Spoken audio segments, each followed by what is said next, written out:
John, you mess the skin up, and you gonna mess up, she ain't gonna be putting up, she ain't gonna be putting the damn thing. That's like the Bible say. Felt like the weight of the world was on my shoulder. I told you that I was going to do it. You ready? She can run along with me. If anybody should get whooped, that should be me. It should be me, John. I've been here long enough. You know me. You know me a long time now. Place in the fear that the truth I discovered. You know, Master, who can appreciate this? She's a housemate. She's a housemate.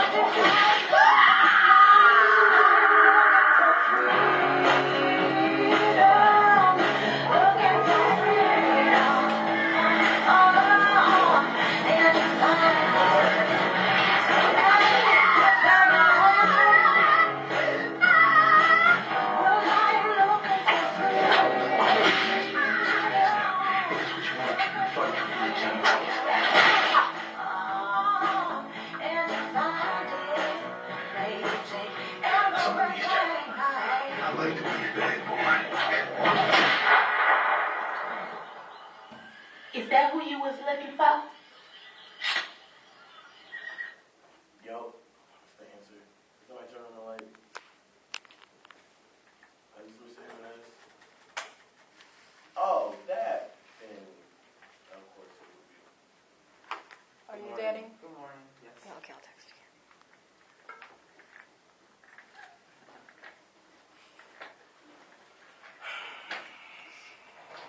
Hi. It's not a good hi. Okay, what do we see in this video? What do we see? Everybody's going to speak. So, say your name when you speak. Shreya. What do you see? So, like, right at the very end of the video, they just kind of, like, stick in this girl who's speaking, like, a stereotypical way that people, like, imagine, like the idea of, like, ghetto or something.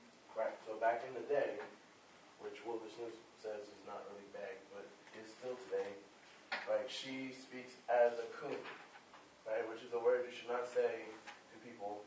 It is a caricature of people. Right, coon.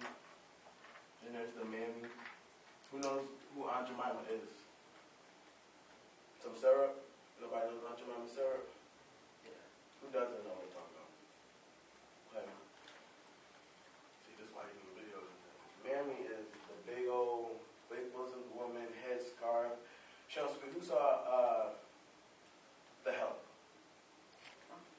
Okay, neither one. Okay, y'all are my people. Okay, I'm gonna work with you. I got you. Hold on. I'm late.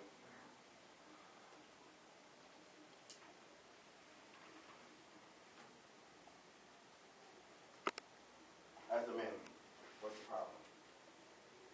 What's your name? Alicia, what's the problem? With, like... What's the problem with that image? It looks like black face. Alicia. It's... I don't know, I guess it's not like how... That's what black people look like? Well, Okay, so what's the problem? it doesn't look the way... I said this is a what? Black people. Caricature. What's that? Caricature. Okay, same problem.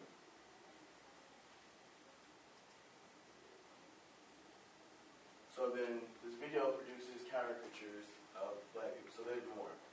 There's coons, mammies, bucks, Jezebels, but there's a whole long list of like characters that black people fit in for people in the South. So somehow we sell Aunt Jemima syrup. You just said that was wrong. Who said that was blackface? Right? So it's black. Who knows what blackface is? Okay, who doesn't know? Okay, so blackface is that complexion of skin that looked really nasty that black people don't actually have.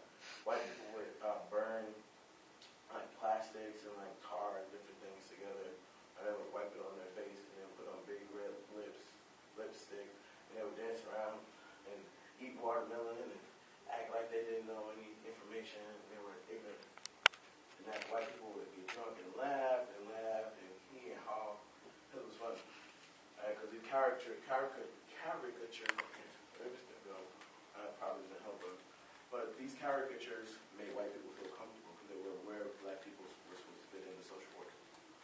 we see? Slavery. Slavery. Okay. We saw him say, I like it when you get on your knees. Right? I like it when you beg. We saw a whipping. Alright, what else did we see? Torture. What's your name? Alan. Alan. What did we see? And escape attempt. Escape. Did it work? No.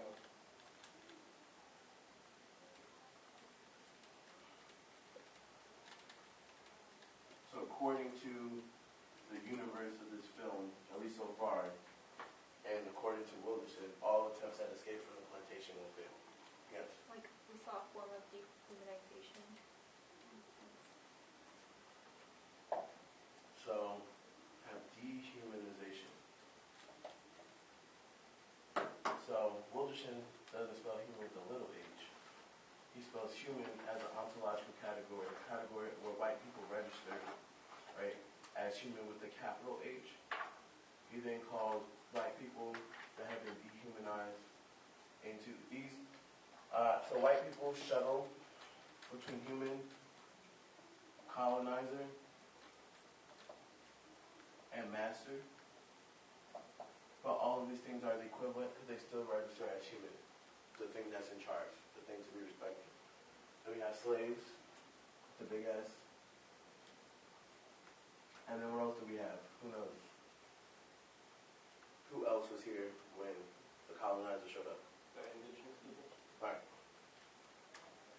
In the face of the colonizer, they become savages. So is that in the United States, these are the three relevant categories. Plus junior partners who fall below. So he would say that slaves, in order of like antagonism or the strength of the violence that happens, that these people are on top. Then we have junior partners, who would be Asian people, junior partners. They would be second, white women, queers. Then we have third, and then we have fourth, would be the lowest rung on the totem pole. Right. Does everybody understand so far? Yes. What does the middle age represent? That's how we would spell human, right? But human for him is a category in which people fall into or fall out of.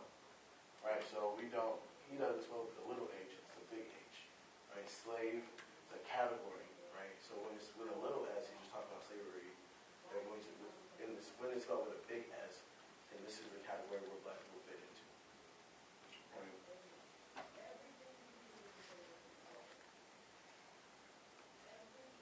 All right. Eli, can I ask a question about that real quick?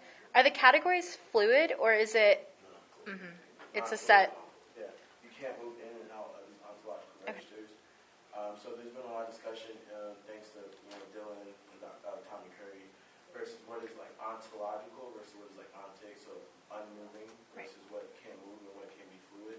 The way that Wilderson is using the word ontology is something that locked us off, right, from our black people, from their time, space, connection to land, connection to community, left them natally alienated and disconnected from family. It also made them fungible objects that were always open to gratuitous violence. So that loss of metaphysics, all the things that make you you, right, those things are gone, and you become a thing. He says, so some people say that, well, that's ontic, that means it can change. He's like, yeah, but this was the big change. Like, there's no going back. There's no slight shift, right? As long as you are within the confines of the United States, and the United States kind of is in charge of the world, and that influence spills out, you are locked in. Any questions?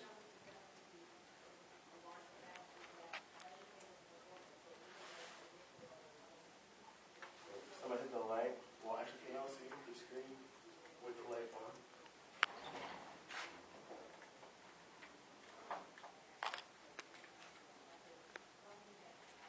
Okay.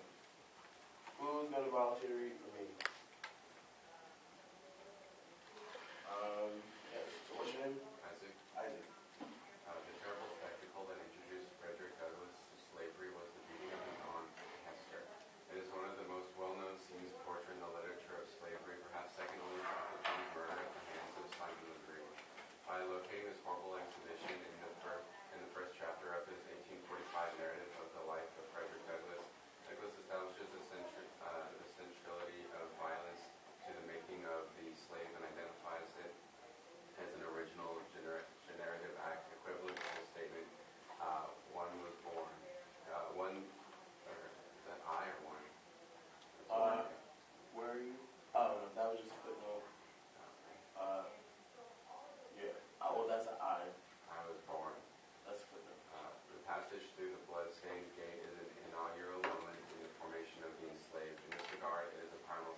agree with that.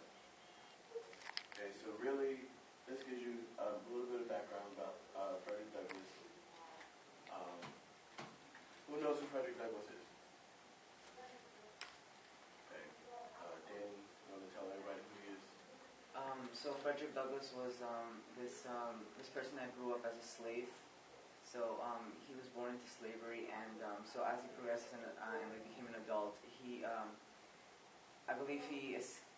I think he escaped slavery, and then he became a free man, and he started being educated and stuff. Like I think like some of that background from like his as he was growing up, he might have been educated by like maybe other children, I think.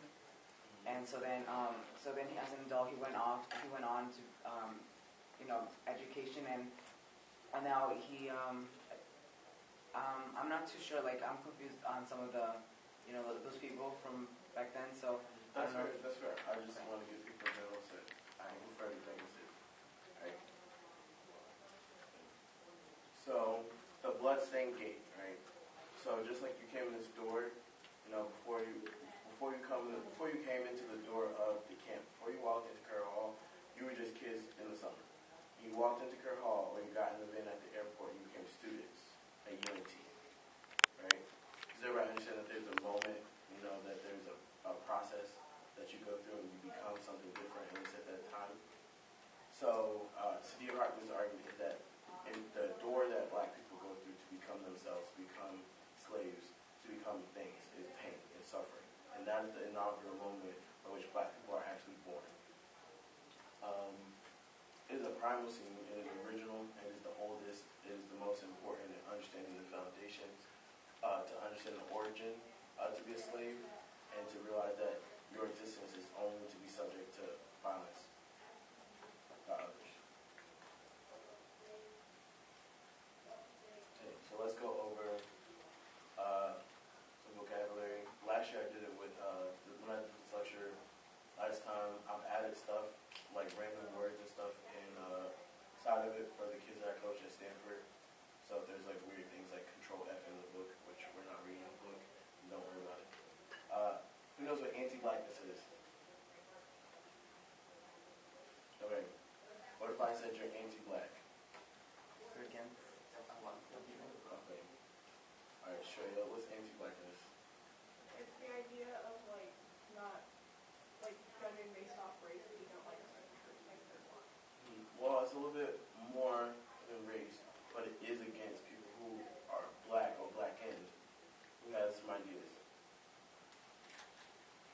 Okay. Anti-blackness is a system in which the world is positioned against that which is marked as or read as black.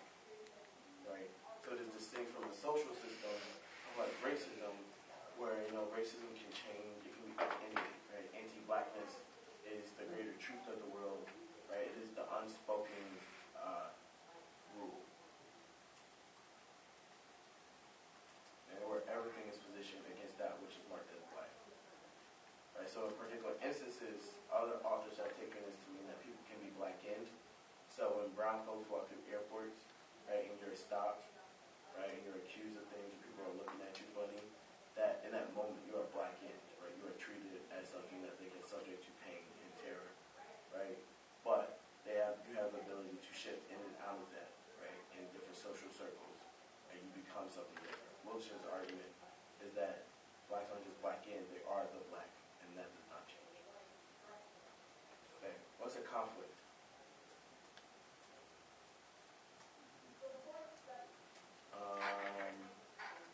Allison? Alicia? Conflict is the problem. What's going on that's bad What's the last conflict that you had? with like Anyone? Parents, it could be your teachers. What's the last conflict you had? probably it was actually like when in the UTO debate like with my roommate last night. Okay. And this morning, did y'all like fight, or was it like a boxing match in the cafeteria? No, it was just an argument. They're just kind of over it, Yeah. and y'all are fine now. Yeah. It's conflict. Conflicts have a narrative arc. They begin, there's some type of conflict, some struggle, and they can be resolved. Right? So, the example that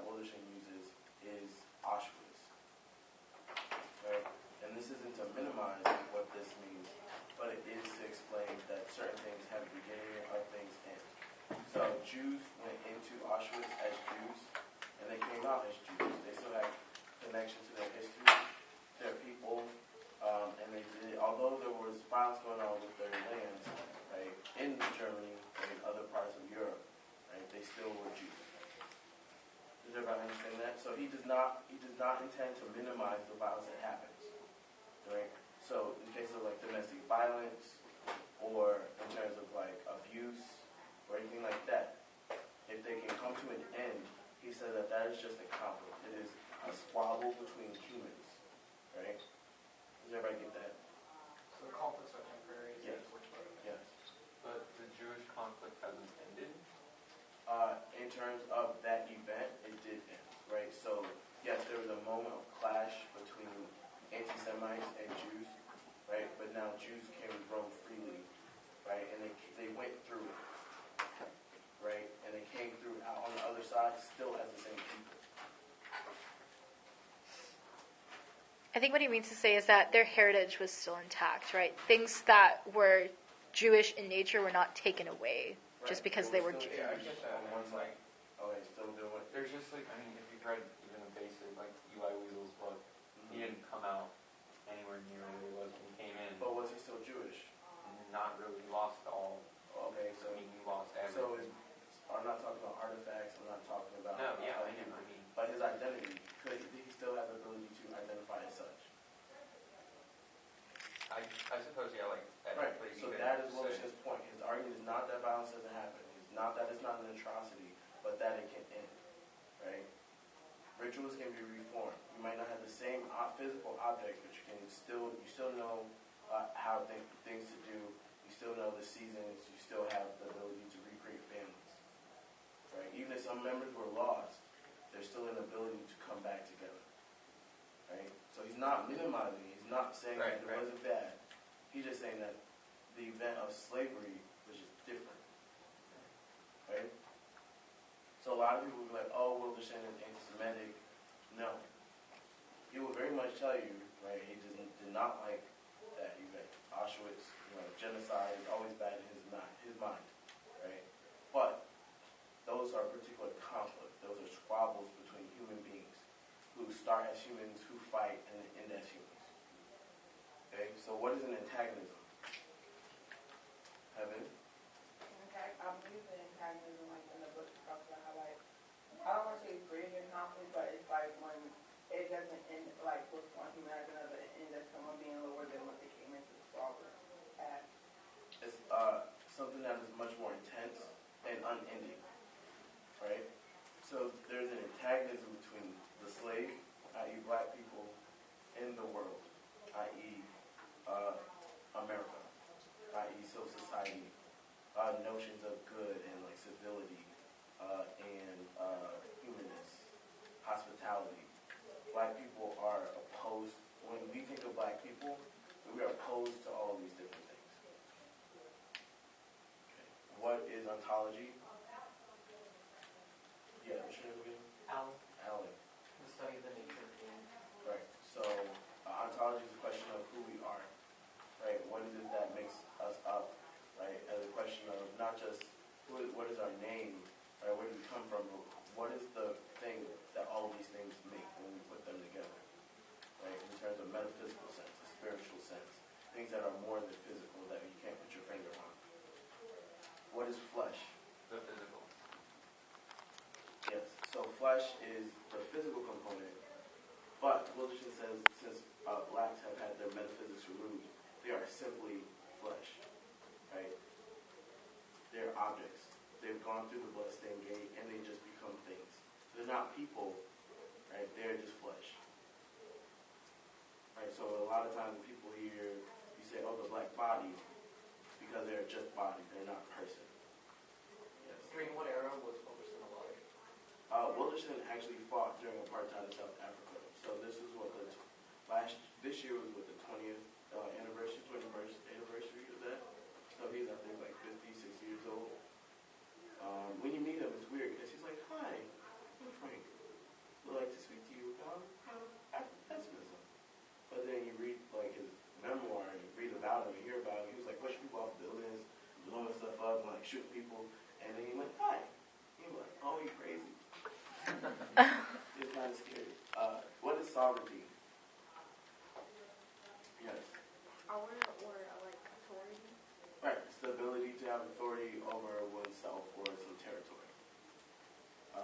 Sexton says that sovereignty, well, at least Sexton says that the sovereignty of America, of white people, requires a non-sovereignty of the black body, right? Which makes sense. In order for somebody to be a winner, someone has to be a loser, right? What is gratuitous violence? Danny, since you're on your phone, it must be so interesting. No, I was trying to write that down because I don't want to lose that. You have a notepad in front of you. I understand, but I don't know. I wasn't texting or anything. Put your phone in. What is gratuitous violence? So I see the word violence, so I assume that it's going to be, I'm not sure. What is gratuitous violence? You're a smart boy. You can figure it out. I have faith. What is violence? Violence is like a whole bunch of occurrences that, They somehow harm you. okay. Okay, let's use context clues. You go to a restaurant, you pay all this money, and you're like, ooh, this bill is going to be expensive. And then they ask for a what at the end? A what? The Gratuity. Yeah. So what is gratuitous violence? So it's, The gratuity is a little bit extra that from your $100 meal that somehow turned into an extra $40 that you so didn't pay. is it like harm that's inflicted on you because something that you did or that you deserve? Gratuitous violence doesn't require that you did anything, right? But it is violence that is inflicted just because, right? So gratuitous violence is violence that exceeds utility. It does not serve an immediate or direct purpose, but it just makes people feel good to do it, right?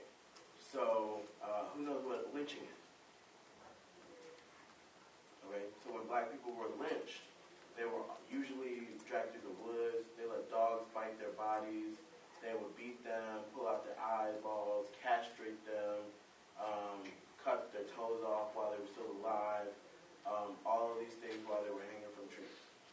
Then they would set them on fire, and the body parts that either A, they had cut off or that remained, including sexual organs or anything, ears, noses, they would cut them off, put them in jars, and sell them. They also took pictures by the bodies and used them as postcards. So why did they do all of that? Even if you wanted to maintain slavery, right, or after slavery was over, and you couldn't maintain it legally, you couldn't enslave people, why do all of that? You could have just shot them. You could just let white people know, if you, just like in Texas, if you come on my property, I will shoot. If you get out of line, we will shoot you. Why torture them? Why, and then why take pictures of it? Why bring your kids to take pictures next to the carcass? It instills a greater subjectification because of all the shock factor involved. But it instills in your children that, A, this is okay, B, to enjoy it, right? But there's no, it doesn't do anything extra. Just like the military doesn't have to torture people. Like, the United States has the biggest military on earth. We have the most spending and appropriations to that, the Defense Department every year. We just blow people up at this point. But what if the CIA, instead of blowing people up, every single terrorist was meant to capture them and then torture them? Right? That violence is symbolic. Right? It exceeds some type of utility. You didn't have to torture them to make other terrorists know, right, that we don't like terrorists. Okay, does everybody get that? And they all, who knows what a picnic is? Yes. It's like Oh, straight. I'm sorry, straight. You go ahead. Like a picnic is more lunch or something. Okay. No, you didn't. Yes. it's like when people like go out and enjoy food at a park or something. Is that what you're talking about? People used to go outside, put down blankets, bring their children, and go pick a nigger. So you picnic.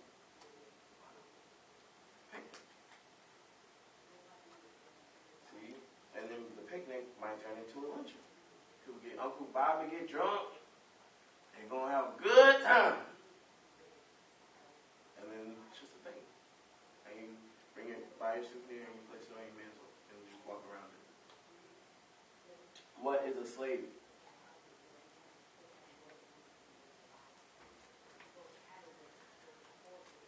somebody knows the answer. Sheesh. A slave is like a subordinated person that you own as property, and you can do whatever you want with them. Right.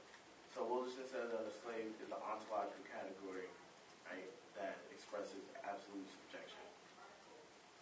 Right. The slave is natively alienated. They're disconnected from their family, right, from birth, from the ability to be mourned. They are generally dishonored. And then there's a third way to understand it. Oh, there's also a question of are you fungible, right? And also, can you be accumulated, right? Oh, so like, are you a commodity? Yeah. Okay. What is a savage?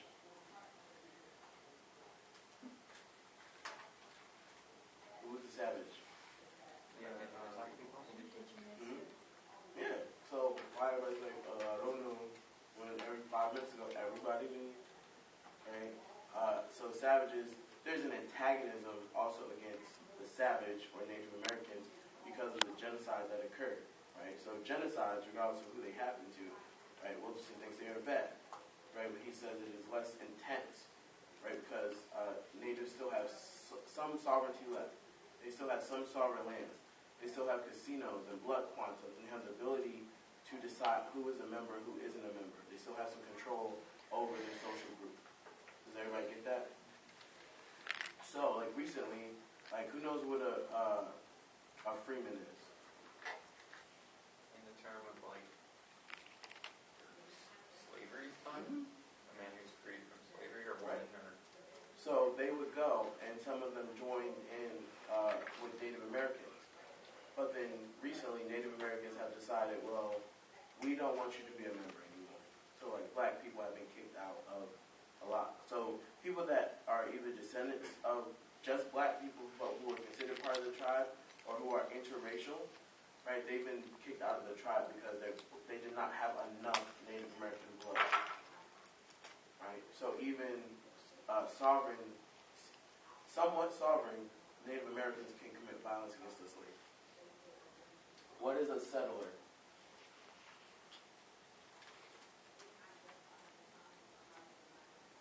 We know what a colonizer is, a master is. Who's a settler? A white man. Right. Settler is just a person who comes and settles the land after the genocide. What is the Middle Passage?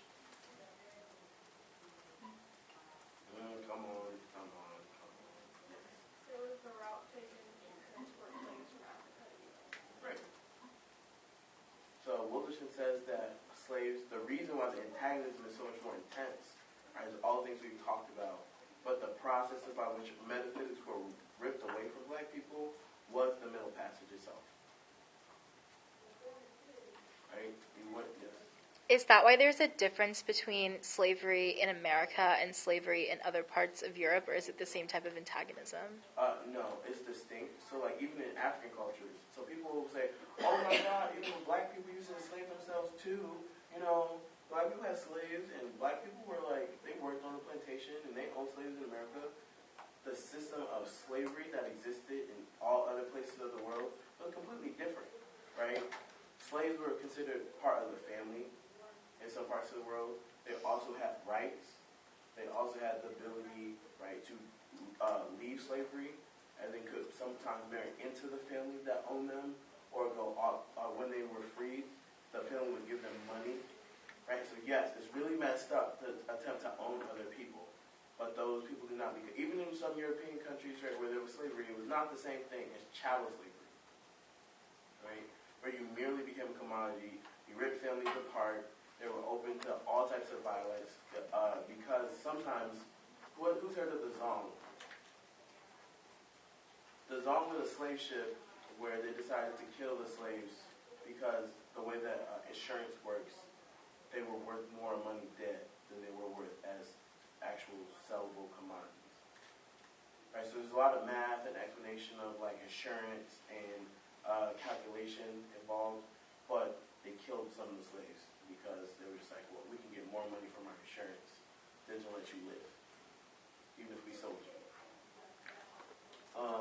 So what's civil society?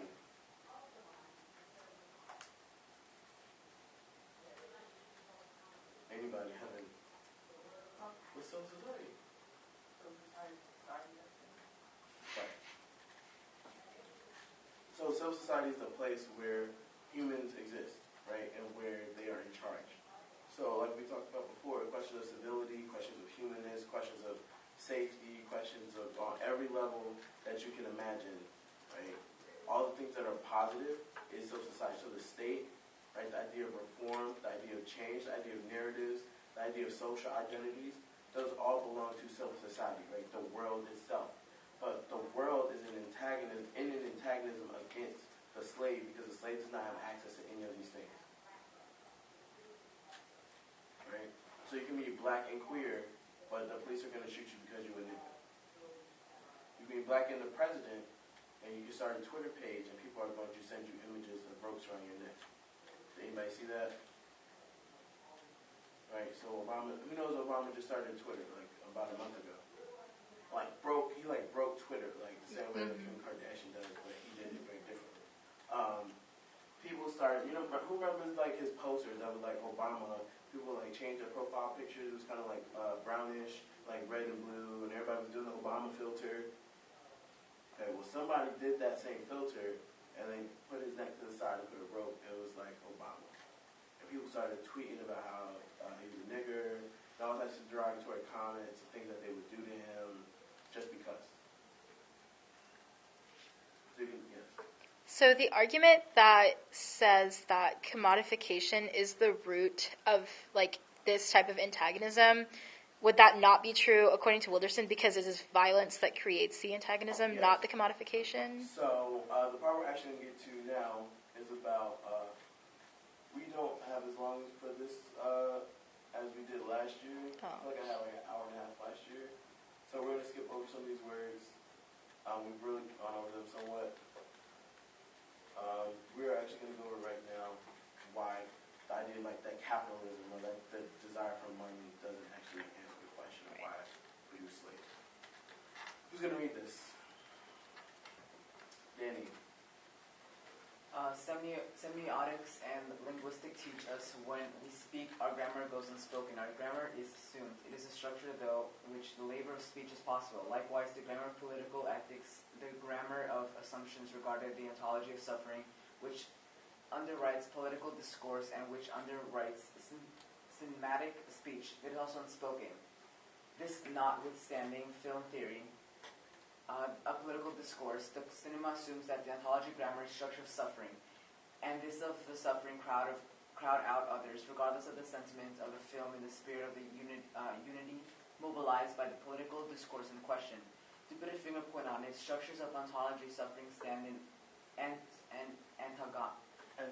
antagonist rather than conflictual relation to one another, despite the fact that ontologists themselves may not be aware of the ontology position from which they speak.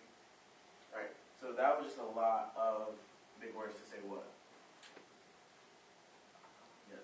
So like suffering is kind of like grammar in that we don't really notice it while like antagonizing people.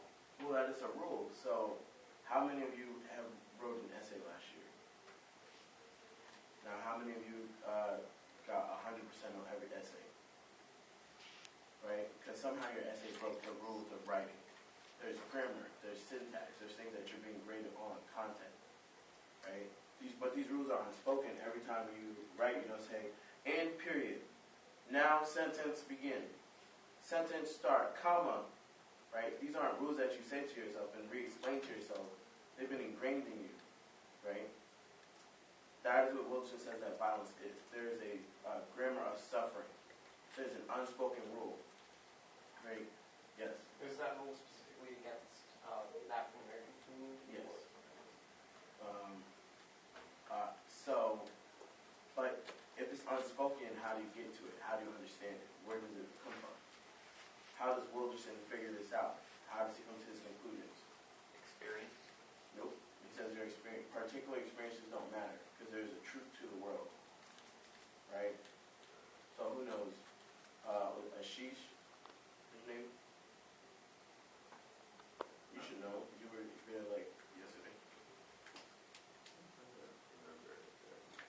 right? He analyzes the unconscious, right? That's why he uses film theory. That's why he uses Lacan, right? Lacan was a psychoanalyst. Freud, he goes from Freud and Lacan, and uses these two psychoanalysts to understand the unconscious.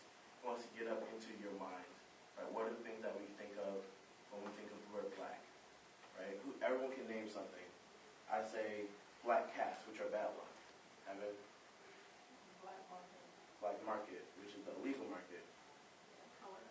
Color, black. Where do you wear the color black to? At least in America. Yeah, funerals, death. Things like rap music, probably.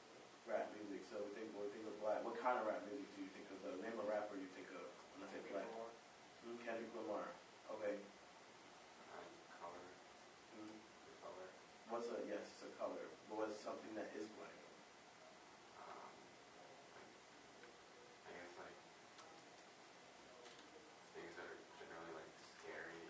Scary. So like a dark and scary night. Why is it night? Why isn't it a white and scary night? Questions. Anybody else? Right? These are questions of like symbolism, right? And also questions of the imaginary, right? And when we think about these levels of the unconscious, then they reflect what happens on the level of the real. So what happens in the real world. So Wilderson says, whoever says AIDS says black, whoever says rape says black, whoever says prison says black. Because the black is a photogenic object, right? On the level of the real, on the level of the symbolic, and the level of the imaginary, right? Which are psychoanalytic registers. Because that blackness always signifies death, dishonor, and violence. So just like the American flag supposedly symbolizes freedom and, hope. You have to stand up, you have to salute, you take your hat off, you're supposed to do all these things. That is an American symbol that you've been trained into, right?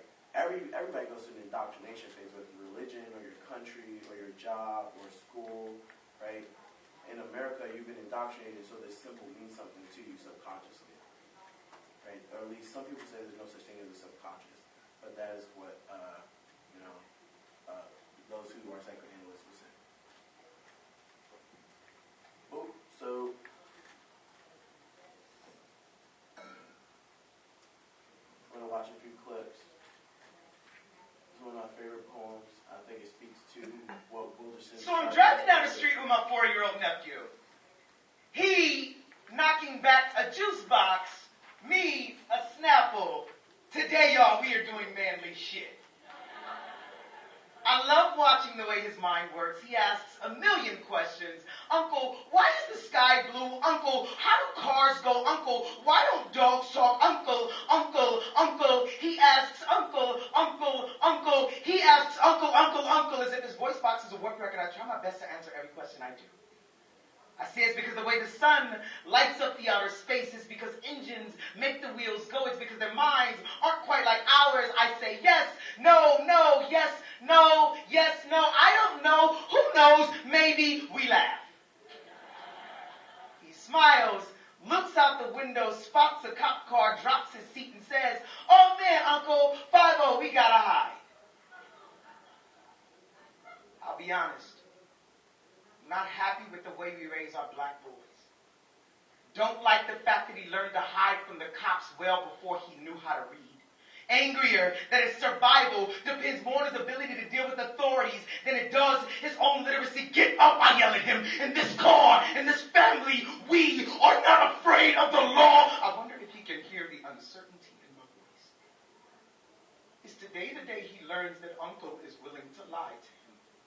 That I'm more human than I am hero. We both know the truth is far more complex than do not hide. Both know too many black boys who disappeared, names lost, know too many Trayvon Martins, Oscar Grants, and Abner Louimas, know too many Sean Bells and Amadou Diallos, know too well that we are the hard-boiled sons of Emmett Till still. We both know know it's not about whether or not the shooter is racist. It's about how poor black boys are treated as problems well before we're treated as people. Black boys in this country cannot afford to play cops and robbers if we're always considered the latter. Don't have the luxuries of playing war if we're already in one. Where I'm from, seeing cop cars drive down the street feels a lot like low-flying planes in New York City. Where I'm from, routine traffic stops are more like minefields. Any wrong move could very well mean your life. And how do I look my nephew in his awkward face and tell him to be strong when we both know black boys who are murdered every day simply for standing up for themselves? I take him by the hand, I say be strong.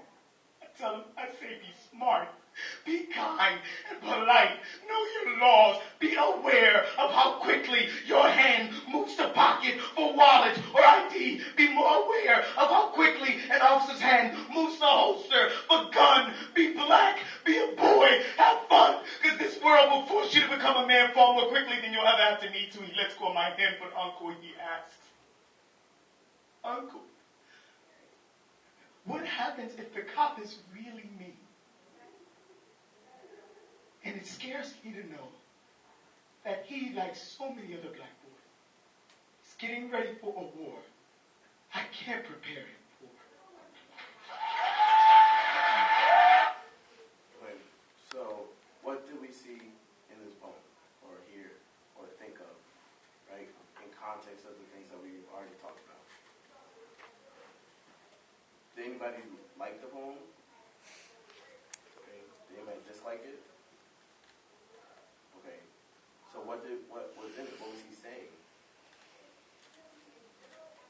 Yes. Automatic assumptions that we have changed the way that our law enforcement unduly affects the black community. Mm-hmm. Who gets shot? This is his argument. Who gets shot? Black people.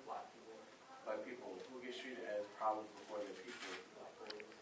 Black boys, right? Why does his nephew sing back and say, oh, shit, Uncle, 5-0? Because hiding is a way to not be seen, and if you're not seen, then you're not looked at as a problem. Do any of you hide from the police? If something was to happen right now, would you call the police? Like something bad? No? Why not?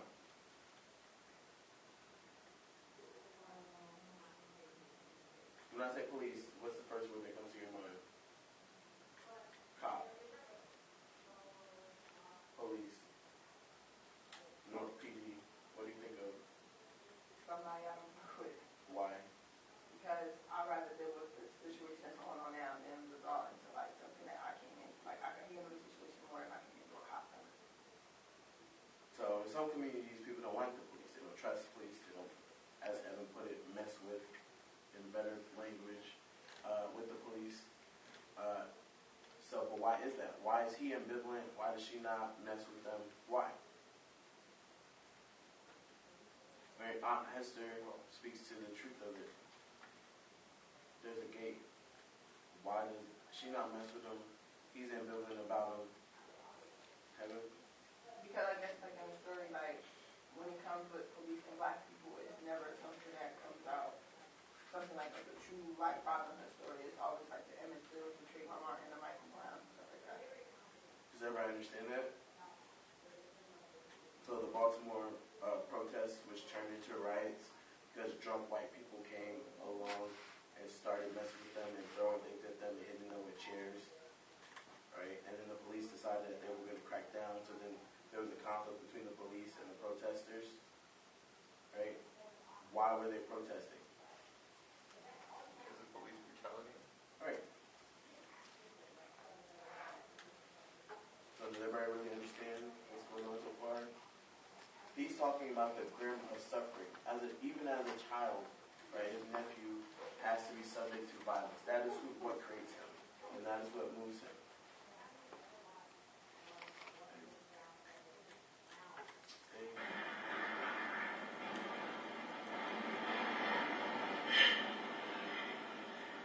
Mom, I wish I knew your favorite color. The only one of God's many crayons that gets you to sit up straighter. To unbraid your spine from a roach egg-infested headboard your 5 children sit. Campfire cylinder style around playing guessing game about it. I bet it's red. Like a sea I've never seen but hear quite often in your voice late at night if it is. I will strip my skin off my body. Bare crimson flesh. I'm sure that you'd look at me more often if I was the color that makes you smile, but maybe it's blue.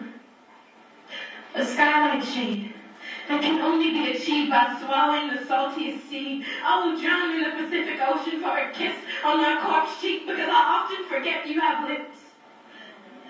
Only reminded when the moon gets home before I do, they bite, sting like thunderclaps, and you are oblivious to this. Tell me it's black. And I want you to know that there is Technicolor lined in the insides of my elbow, so hug me, Mom. Pretend that you like me long enough to capture the ultraviolet in my flesh. Suffocate me, caved in shoulders and a rising bosom. Squeeze the life out of me so that you can see rainbows again. Don't see it as a homicide but a sacrifice for the greater good. And I know that now you probably just think I'm crazy. That this is just another one of my phases, but I'm not crazy, Mom. Humans just have crazy tendencies when we want someone to love us. I want you to stop living in black and white images. Pay close attention to the movement in your children's pigment. Maybe then you will finally see that all 5 of us are in fact your favorite color. Okay. Why did I show this? It wasn't really as direct as Javon's poem. But what did she say? Where's her mother? Isn't she still alive? She's alive, but what does she spend every day? On a what? What's behind her? Huh? What's it infested with? But she doesn't move. No, well, yeah, it's in her house, but she doesn't move. Hey, your parents were sitting in the house all day. Would you call somebody? Who'd you call? 911. 911 or something. 911. But we just saw that you don't trust the police. So who do you call? I think in like a world like where you're black, you don't call anyone because people believe that there's no connection between the mental insane and blackness. So in the black community, mental illness is stigmatized, right? Because if you say, oh, I'm feeling some type of way, oh, PTSD, oh, I'm depressed, right? Slaves didn't have time to be depressed. You don't get a day off. You don't get to say, oh, I don't feel good today. You don't get a sick day, right? So people act like slavery was so long, even if you don't believe that Wilderson saying that slavery still exists, the idea that slavery, right, where we were on a very particular patch of land, right, was not so long ago. When you wake up, you put on your shoes. Why do you put on shoes? Who told you to put on shoes? Today? How long have you been putting on shoes? It's just a rational action that would become. But who taught you to do that? Why did they teach you to do that?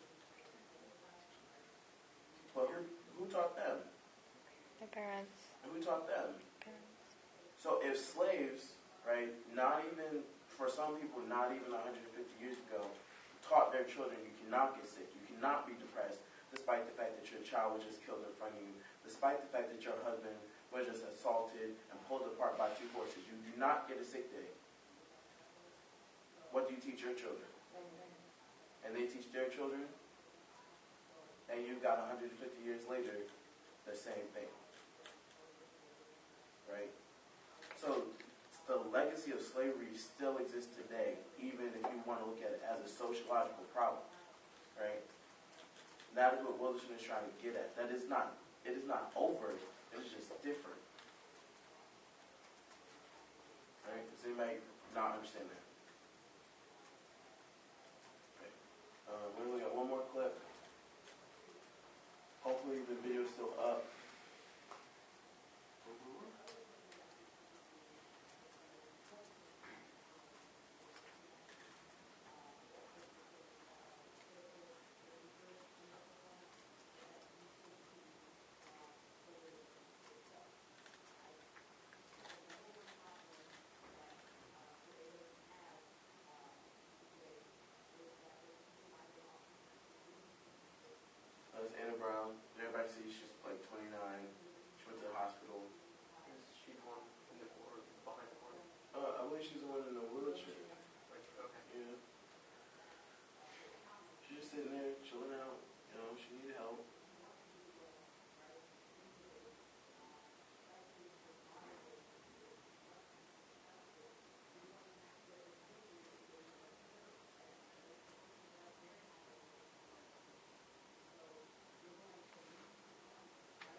eventually the police come.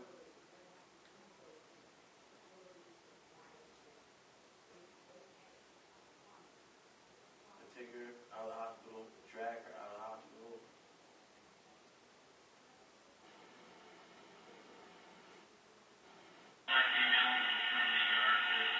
That's Penny Brown.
Dragged her in. So she went to the hospital because she had pain in her legs.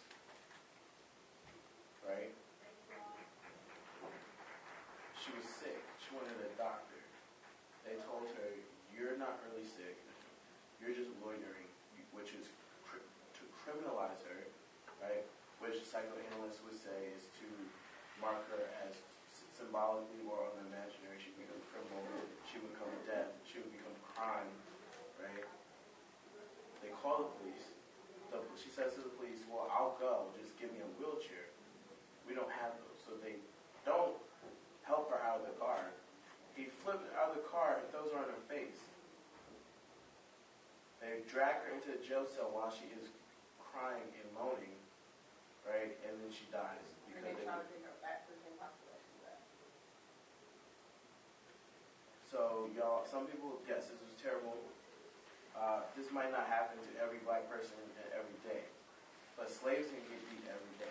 For Wilderson, slaves, the necessary component of slavery is not that you do work. It's just that you are always open to violence, and that white people get pleasure out of it. And that is why slavery is not over. Any questions? Is it a time frame thing? Is there ever a time where things could actually, like, because it was so recent, is there a point where things could actually change?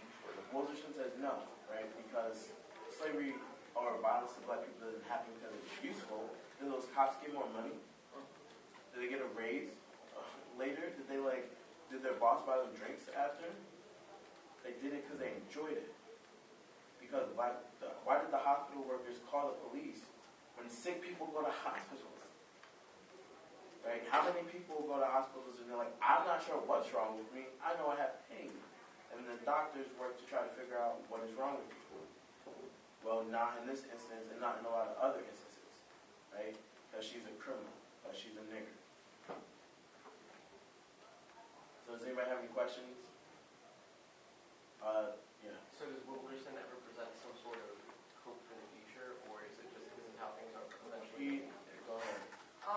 addresses it at the end of the Red Whiteness book, but he says that that's the issue why black people always think everything is okay, because people provide a book full of the problem and like 10 pages of the solution. And if you just study the problem, how can you ever get to a solution? So like instead of giving you like a BS solution, he just tells you that you have to like deal with it until there's actually a way you can actually see a solution and not just provide a solution. Wilshire's book is about reprogramming our cognitive maps and the way we understand social society. Right? And he goes through Monsters Ball and Training Day and Antoine Fisher and shows you that films, even directed by black people, position black people as slaves. He goes through the lighting, right, when they're on their knees, how often they're subject to just being sex roles, or being shot at, or being looked at as just black dudes with big dicks, right? Because black men are hypersexualized as well. Women are seen as the Jezebel. Remember you say Jezebels? Black women, so Kim Kardashian, right, has played the role as like a brown woman. She plays the role as a Jezebel, right? She's mean. She does a lot of like sexual acts, and that gives her fame because people like that. They want to see it. So in the instance of black men, they become the big buck, right? Just like you have like your prize animal that you use to like reproduce animals. Black men are often seen that way. Because we know the stereotype when, we've seen white chicks. Right? Who knows about the scene where he says, once you go black, you're going to need a what? A wheelchair. You're going to need a wheelchair if you date a black guy. Right? And people are like, ah, ha, ha, ha, that's funny. But what are the stereotypes and what is the way we see people? That's why Wilson does film analysis. Because when we're trying to be funny, we're trying to be dramatic, the truth of our unspoken grammar comes about. And he says that there needs to be some type of upheaval, right? But we need to dedicate our lives to this like unspeakable ethics of orienting ourselves away from social society. Right? His book does what he calls a paradigmatic analysis. So it doesn't look at the social. It doesn't look at, well, you say, oh, I have a black friend that was treated well at the hospital. It looks at the totality of how do we position black people in our imagination, right? And how do we symbolize them in everyday life? Yes. Like, can it be like a comparison between like the old Spike Lee movies and the new Spike Lee movies? Like, even though like his old Spike Lee movie Crooklyn might have like a good moral message, it still portrays blacks as either ghetto, in the hood, got that one auntie from down south, and then like the black mothers never wanted to go to the hospital. When she did, they never treated her well, and all the black people in the community was on drugs and stuff like that. Is that like that? Yeah, that's why he uses film. So even from Spike Lee, a black filmmaker, there's still ways that people get positioned, right, as slaves, as objects. So I hope that you all learned something. If you have any questions, I can email out these like links, this document. You can email it to your lab leaders if you want it. Y'all should let me know, yes, no, maybe should I bother or should I keep it? Yes, yes. Okay, if you want it, you should say you want it. I'll give it to you.